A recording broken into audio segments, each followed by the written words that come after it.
Le concept de priorité peut paraître simple, mais en réalité, il n'est pas facile à maîtriser. Durant une période de ma vie, j'avais plusieurs projets à mener. Pour moi, ils étaient tous prioritaires. Je voulais apprendre le trading, maîtriser la création des sites web, développer un jeu vidéo, et le tout avec mon travail à temps plein. Le pire, c'est que d'autres projets encore plus sexy commencent à faire surface. La crypto-monnaie, la Web 3.0. Et comme je suis du genre à vouloir explorer et apprendre, je ne dis pas non. Et j'ajoute ça dans la liste. Allez, on embarque. Après quelques années, j'ai réalisé que j'ai commencé l'ensemble de ces projets. Mais je n'ai réussi à terminer aucun. Oui, aujourd'hui, je peux discuter avec toi de la finance, des frameworks à utiliser pour faire du développement. Est-ce qu'il faut commencer avec Unreal ou Unity pour des jeux vidéo? Mais je n'ai réussi à aboutir aucun projet.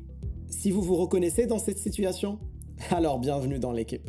Je ne suis pas un expert en la matière, mais si je pouvais donner des conseils à mon moi du passé, voici les 3 erreurs de priorisation que j'aurais aimé savoir à mes débuts. Restez jusqu'à la fin, j'ai un petit challenge pour vous. Bonjour, moi c'est Badr, je suis un papa passionné d'informatique installé à Montréal. En tant que freelance en TI, je suis constamment à la recherche d'outils de productivité pour m'aider à s'organiser entre ma vie de famille, mes passions et mes loisirs. Sur cette chaîne, je partage avec vous mon expérience de temps entrepreneur ainsi que mes découvertes sur les méthodes qui me permettent de rester productif. Ne pas avoir une vue d'ensemble.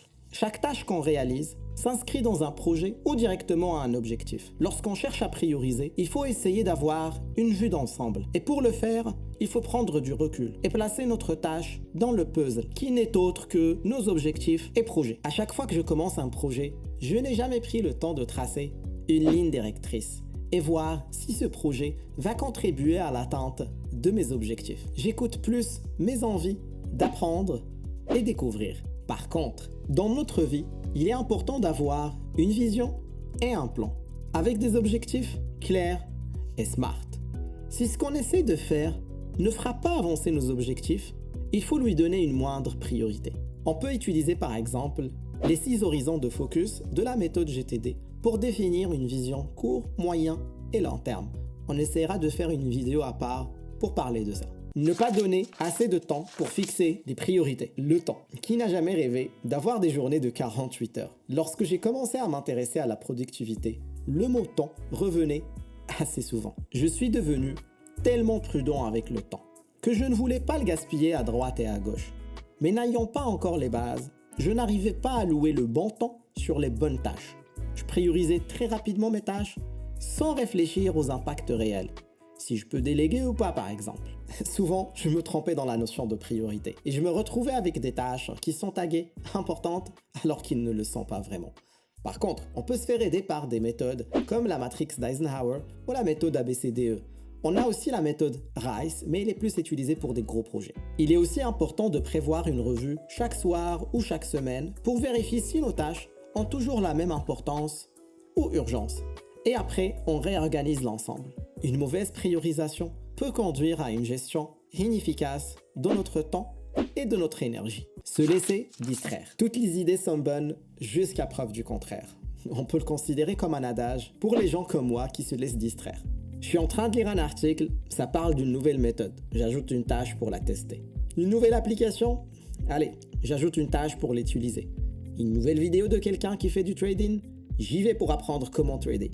Un gars sur Twitch qui développe un jeu vidéo? Je trouve ça cool. Bon, je vais apprendre Unity. Ah tiens, c'est un beau aquarium. J'embarque sur un projet d'une fish room. Ainsi de suite, à chaque fois.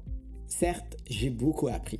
Et je commence à avoir un beau bagage et une culture sur plusieurs domaines. Ce qui m'aide à tenir une conversation avec plusieurs types de personnes car j'ai tellement testé des choses que souvent, j'arrive à avoir un point en commun avec eux. Mais au final, ce sont des éléments qui ne font pas partie de mes objectifs de vie. Ça ne représente pas vraiment ce que je veux réaliser. Pour bien corriger ce problème, j'ai appliqué une règle. Apprécie tes hobbies, mais vis ta passion. Mes objectifs et projets importants s'inscrivent toujours dans un axe d'amélioration de mes passions. Et mes passe-temps viennent après. Je sais que plusieurs d'entre vous vont se reconnaître, mais je vous assure, vous n'êtes pas seul. Je vous conseille de commencer à faire le tri dans votre cerveau. Et pour y arriver, je vous ai réservé un petit challenge. Listez l'ensemble des objectifs que vous voulez atteindre pour 2023. On va dire par exemple, faire du sport, lire 10 livres, mettre en place un side hustle, etc. Essayez de rendre chaque objectif SMART. Par exemple, je veux lire 50 livres de productivité, entrepreneuriat et marketing en anglais d'ici la fin de l'année avec une cadence de 1 livre par mois. Ça, c'est un objectif SMART. Listez les impacts positifs que chaque objectif va avoir sur votre vie une fois réalisé. On va prendre le même exemple. Pour lire 10 livres, ça va être développer de bonnes habitudes de gestion de temps, améliorer ma carrière, acquérir des soft skills, avoir un bon niveau d'anglais. Classez les impacts positifs selon leur importance pour vous. Selon cette importance que vous avez donnée, vous allez prendre les 2 premiers objectifs qui ont la plus haute moyenne d'impact positif en haut de la pile des trucs importants. L'ensemble des projets ou tâches qui vont maintenant découler de ces objectifs doivent avoir une haute priorité sur les tâches que vous devez réaliser durant l'année. Si ce genre de contenu vous plaît, n'hésitez pas à lâcher un pouce bleu et vous abonner à la chaîne. Merci à vous d'avoir regardé la vidéo et je vous dis à dans 2 semaines.